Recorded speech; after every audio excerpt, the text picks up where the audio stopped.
ओम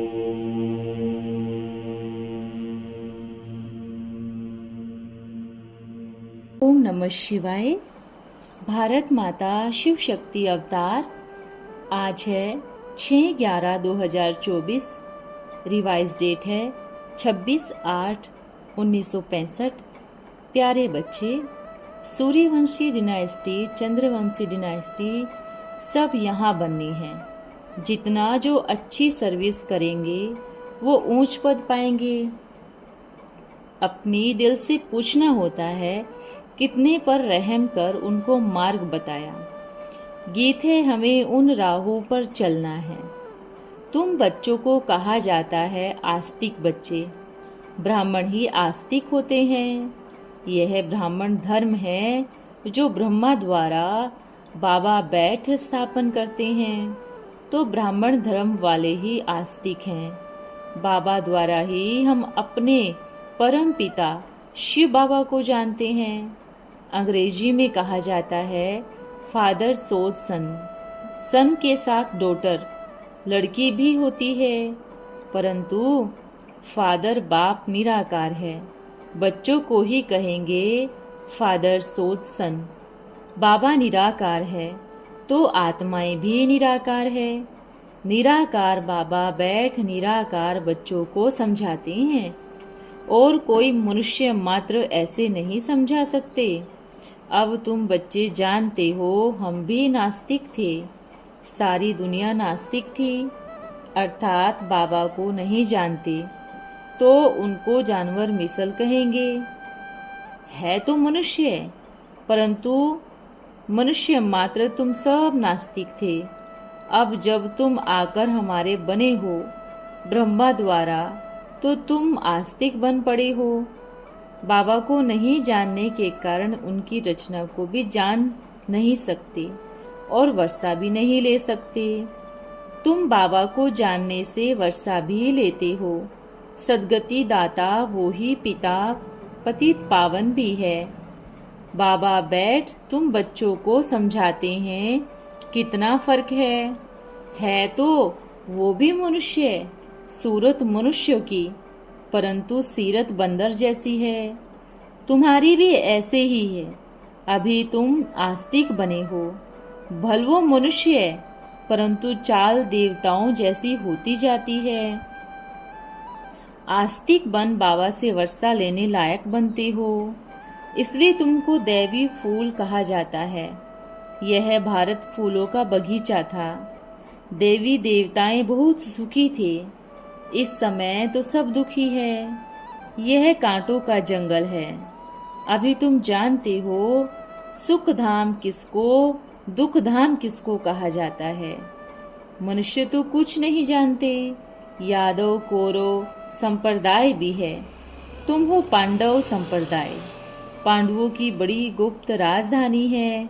पांडव राज्य कहते हैं ना, परंतु तुम पांडवों पास तो राजधानी है नहीं, जिसके लिए लिखा है कि खेल में द्रौपदी को दांव में रखा।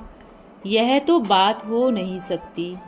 यहाँ तुमको 3 पैर पृथ्वी के भी नहीं मिलते और भविष्य में 21 जन्मों के लिए तुम बहुत साहूकार बनते हो। इसलिए गाया जाता है तिंद्रे सुख गोपी वल्लभ की गोप गोपियों से पूछो। अभी कांटों से फूल बनने के लिए तुम पुरुषार्थ कर रहे हो।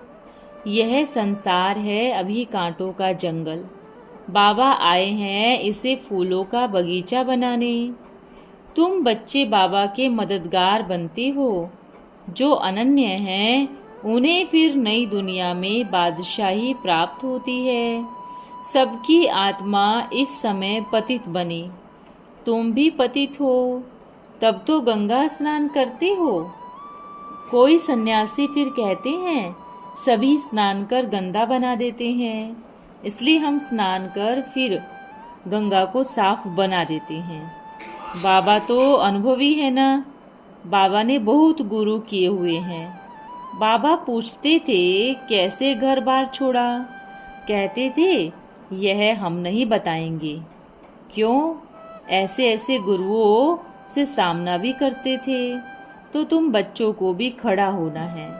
बाबा कहते हैं देह के सब धर्म छोड़ माम एकम याद करो। इस योग अग्नि से ही खाद निकलेगी, और कोई उपाय नहीं है। मुजफ्फरपुर की बच्चियां ऐसी हिम्मत कर दिखाएंगी तो नंबर 1 में हम उनको ले आएंगे। बहादुर बनना है, डरो मत। जिनका रक्षक बाबा बैठा है उनको क्या डरना। समय आने पर बचा लेंगे, कुछ भी नहीं होगा। तुम बच्चे जानते हो, वो है जिस्मानी पंडे और तुम हो रूहानी पंडे। तुम पंडे पिछले वर्ष आए और फिर अब आए, तो कुछ नए नए लाए हो ना, कुछ छोड़कर भी आए हो जो अजुन लायक नहीं बने। दूसरी बारी फिर और नए नए को लाएंगी। वृद्धि तो होती ही रहती है ना। सूर्यवंशी डिनाइस्टी, चंद्रवंशी डिनाइस्टी सब यहाँ बननी है। जितना जो अच्छी सर्विस करेंगे वो ऊंच पद पाएंगे। 1-2 को आप समान बनाते वृद्धि को पाना होता है। जितना आप समान बनाएंगे उतना ऊंच पद पाएंगे।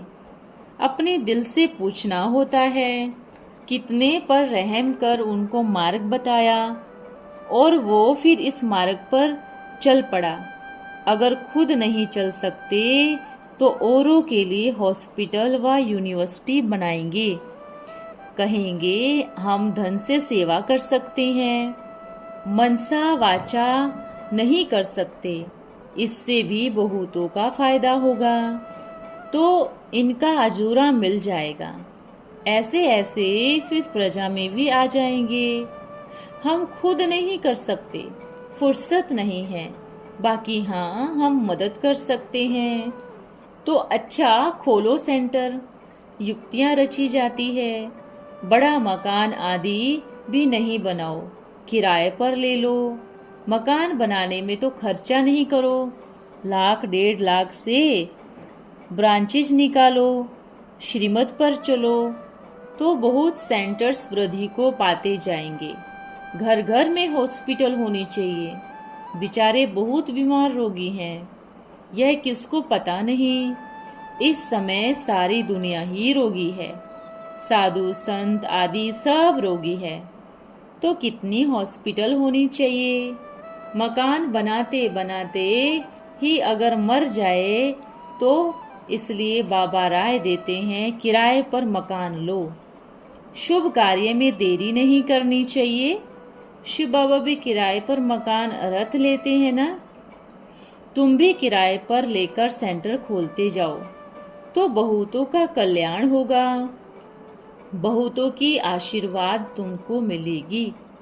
जितना राज समझाते हैं बाबा के मददगार बनो, वो भी समझाते रहते हैं।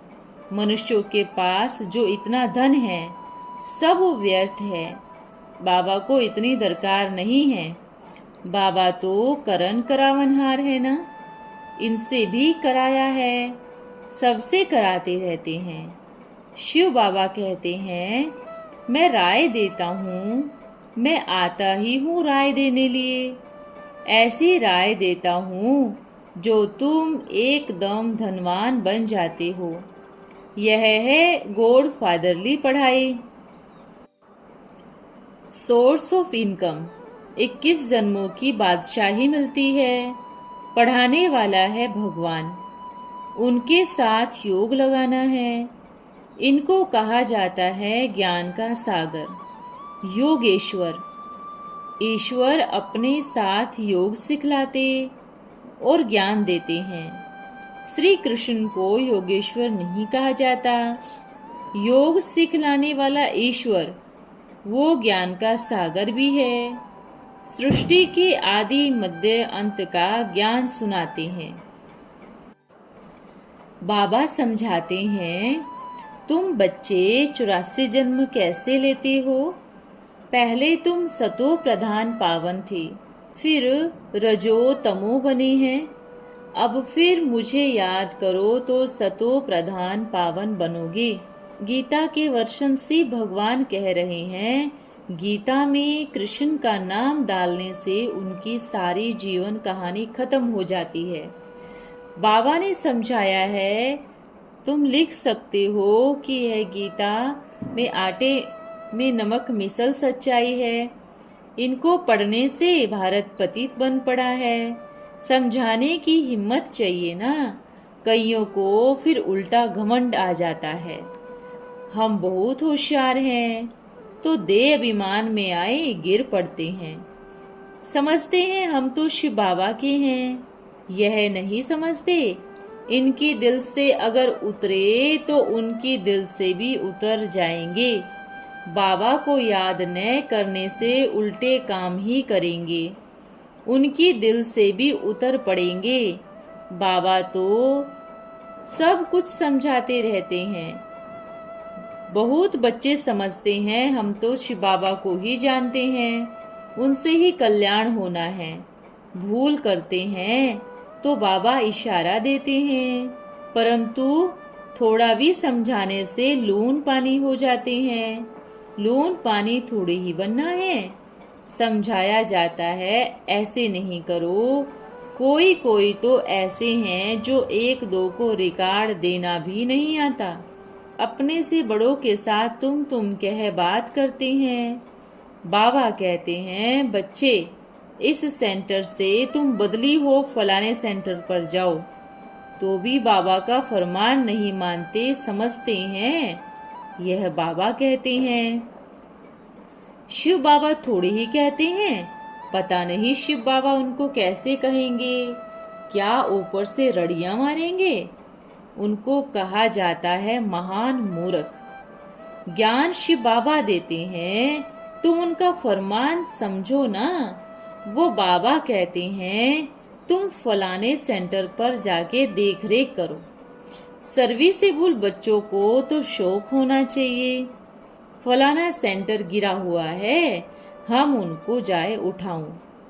बिगर कहे जो करे सो देवता, कहने से करे सो मनुष्य, कहने से भी ना करे तो। बाबा समझाते हैं, प्रिंस प्रिंसेस की जब जब कॉन्फ्रेंस होती थी तो सब नंबरवार बैठते थे। जानते थे फलाने की राजधानी बहुत बड़ी है। बड़ा समझ उनको झुकते थे, नमन करते थे। तो क्यों ना ऊंच बने, हार्ट फेल क्यों होना चाहिए।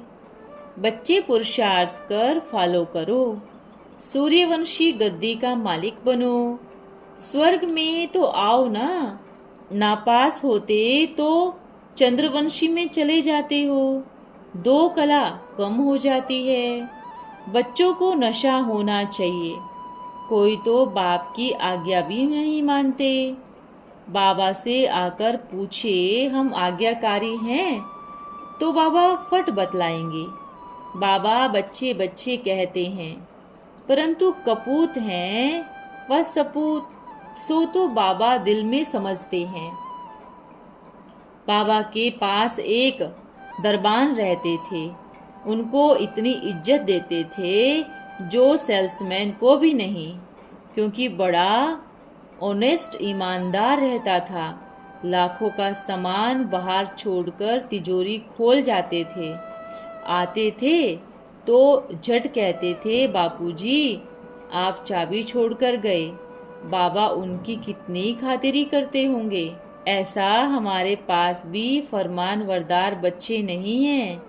थोड़ी समझानी दो तो मुर्दे बन जाते हैं, फिर भी उनको उठाते रहते हैं। बाबा बतला सकते हैं, अभी तो तुम आयरन एज से कॉपर एज में भी नहीं गए हो।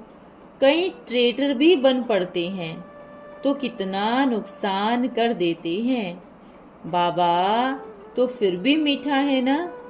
समझते हैं ड्रामा अनुसार उनकी तकदीर में नहीं है। सर्विस बदले डिससर्विस करते रहते हैं। वो क्या पद पाएंगे। अंदर रहता तो है ना, बेचारे के नसीब में कुछ नहीं तो श्रीमत पर बहुत श्रेष्ठ बनना होता है, परंतु माया चलने नहीं देती। नाक से पकड़ मुंह ही फेर देती है। श्री कृष्ण की लात है नरक की तरफ, हाथ में स्वर्ग है। यह भी यात्रा है ना। कहते हैं मैं आ रहा हूँ। तुम सब जानते हो हम अपनी बादशाही में आ रहे हैं, तो स्थायी खुशी रहनी चाहिए। माया घड़ी घड़ी भुला देती है। अंगद मिसल स्थैर्यम बनना चाहिए। माया हमको क्या कर सकती, हम तो बाप के बने हैं। परीक्षाएं तो बहुत आएंगी, तूफान ढेर आवेगी। रुस्तम से माया रुस्तम हो लड़ेगी, कच्चे से कच्चे मिसल लड़ेगी। विश्व का मालिक बनना कम है क्या? भगवान कहते हैं मैं विश्व का मालिक नहीं बनता हूँ, तुम बनते हो। कितना सीधा बतलाते हैं। विश्व नई दुनिया को कहा जाता है, तो पुरुषार्थ कर मालिक बनो ना। निष्काम सेवा सिर्फ एक बाप ही कर सकते हैं, बाकी तो सब गप्पे मारते हैं। कामना बिगर कोई पढ़ते हैं क्या? भगवान उवाच मैं तुम्हें राजाओं का राजा बनाता हूँ। कामना है ना, कामना बिगर कोई धंधा नहीं कर सकते। दान पुण्य भी कामना से करते हैं, दूसरे जन्म में अच्छा मिलेगा। बाबा कितना अच्छा काम करते हैं। कहते हैं सबको जीवन मुक्ति देता हूँ, मैं ही निष्काम सेवा कर रहा हूँ। तुमको सुखी बनाए मैं वानप्रस्थ में बैठ जाता हूँ, वो है वाणी से परे स्थान। वापिस तो कोई जा नहीं सकते। अभी तुमको फिर नई दुनिया में जाना है। पहले पियर घर, फिर ससुर घर जाना है। भक्त समझते हैं जितना भक्ति करेंगे धक्के खाएंगे फिर भगवान मिलेगा, परंतु वो कौन है, कब मिलेगा, यह किसको भी पता नहीं। अब बाबा कहते हैं तुमको कोई धक्का नहीं खाना, अब सिर्फ माँ में कम याद करो। यह है महामंत्र। बाबा को याद करो और स्वर्ग का वर्षा लो। गीता में सिर्फ भूल कर दी है जो बाप के बदले बच्चे का नाम डाल दिया है। गीता खंडन होने से सब शास्त्र खंडन हो जाते हैं। वो सब है पत्ते, उनसे वर्षा नहीं मिल सकता। वर्षा मिलता है गीता माता से। गीता माता, अच्छा उसका पिता कौन? कहा जाता है तुम मात पिता हम बालक तेरे। तुम्हारे इस गीता ज्ञान सुनने से हमको स्वर्ग के सुख घनेरे मिलते हैं। इन बातों को तुम बच्चों में भी नंबरवार पुरुषार्थ अनुसार समझ गए हो। यह बेहद का बाबा का स्कूल है। पढ़ाई तो रोज पढ़नी चाहिए। अगर कोई कारण है तो बतलाना चाहिए, पूछना चाहिए हम इस हालत में क्या करें। हर एक बात में युक्ति बतलाई जाती है ना। अच्छा, ओम नमः शिवाय। आज का वरदान है कामधेनु भव। कामधेनु का अर्थ ही है सर्व की मनोकामनाएं पूरी करने वाली। जिसकी अपनी सर्व मनोकामनाएं पूरी होगी वही औरों की कामनाएं पूरी कर सकेगी। सदैव यह लक्ष्य रहे कि हमको सर्व की मनोकामनाएं पूर्ण करने वाली मूर्ति बनना है। सर्व की इच्छाएं पूर्ण करने वाली इच्छा मात्रम अविद्या बनना है। ऐसा अभ्यास करना है। सदैव अपने को दाता अथवा महादानी समझना है।